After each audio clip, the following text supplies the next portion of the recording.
Before GTA RP blew up the internet and became the standard for roleplay communities, there was Arma Life.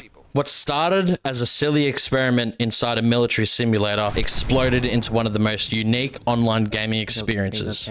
But like all empires, Arma's roleplay servers rose, peaked, and eventually fell. Today, we're breaking down the full story of how Arma 2's life started at all, how Arma 3 Altis Life took over, why it all fell apart, and if roleplay in Arma will ever come back.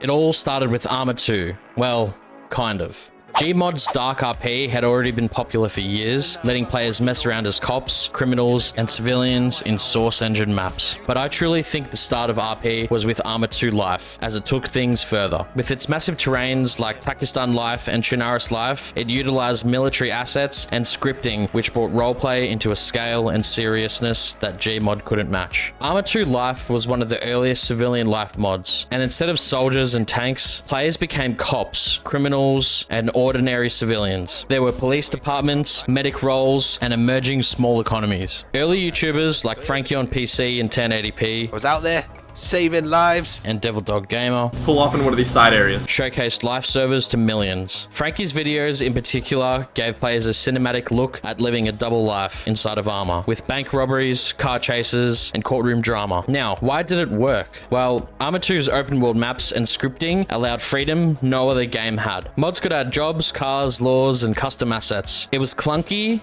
but revolutionary. It was something that people chose to keep playing in order to experience the life that they could only get inside of a game.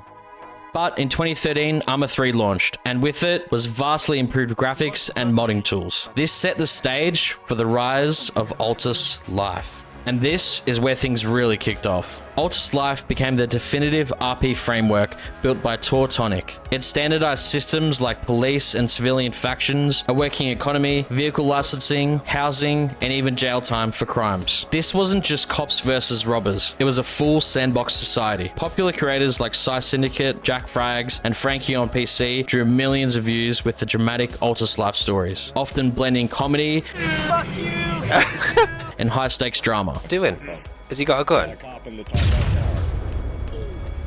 Alright, let's go. Servers like Asylum and Olympus became legendary communities, with thousands of concurrent players all over the world. Everyone that played Arma wanted to give it a go. Why it worked? It was accessible, and anyone could hop on and try being a cop, a drug lord, or even a taxi driver. The stories came from the players, and not the scripts. And with YouTube and Twitch, its exposure fueled the massive growth. But the seeds of decline were already planted. Power struggles between admins and players. How did I get kicked for VDM when I was restrained? Pay to win donations for extra items and gear. Rule breaking. Idiot.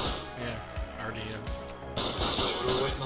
And players were also burning out. Over time, servers became more about grinding money than roleplay. By around 2016 to 2018, Altis Life servers were still popular, but losing their cultural dominance. Rockstar's GTA V and the rise of 5M RP shifted attention away from Arma. GTA offered what Arma couldn't: a polished city, built-in cars and animations, and better stability with even better access. Meanwhile, Arma servers grew toxic. I was driving past your vehicle, I did hear a hate crime being committed. Do you recall what you said, sir? And roleplay often devolved into cops grinding arrests and gangs farming cash. Creativity dried up, and many former Arma Life players migrated to GTA, including streamers who brought their audiences with them.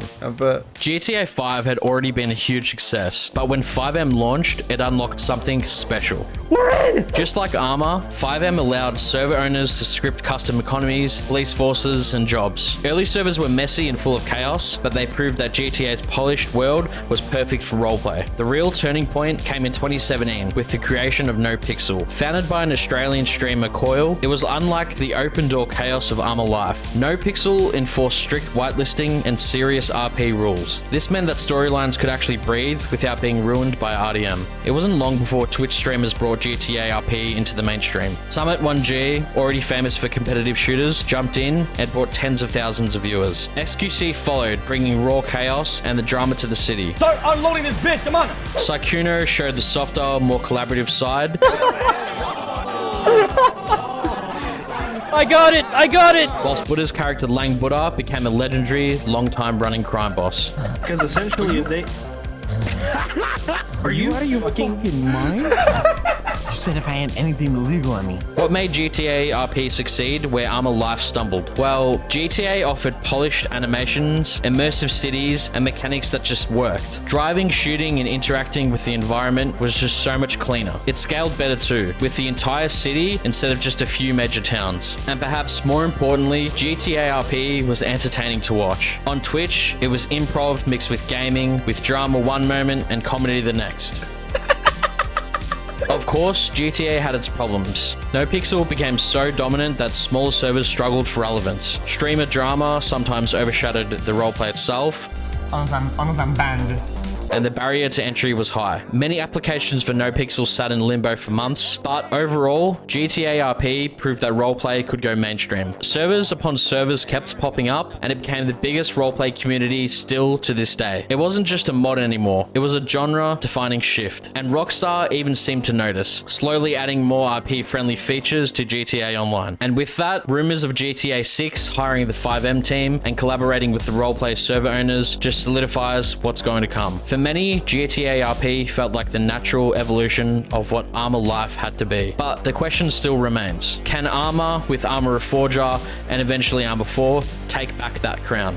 Arma Reforger, being built on the new Infusion engine, allows for far more powerful mods than its predecessors. But right now, Reforger's RP scene is almost non-existent. The game is still a testbed for Arma 4 with its limited assets, but I think the potential is massive, and we must ask ourselves, what does Arma Reforger RP need to do for its servers to succeed? They need better accessibility with streamlined menus and interactions, a variety of environments which aren't just a military towns, more so a functioning civilian map, community-driven moderation, and content creators to come back, just like Frankie made Arma Life explode. With Bohemia eventually pushing towards Arma 4, Reforger might be the testing ground for the next golden age of RP, but only if the lessons of Altis Life are remembered. If you have a gun in your hand, you're gonna get shot.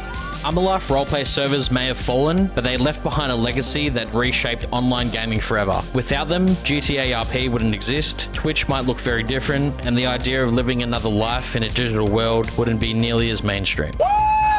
The question is, can Arma Reforger bring roleplay back, or is the throne forever GTA's? I hope you enjoyed this breakdown, and I'll see you again soon. Catch ya.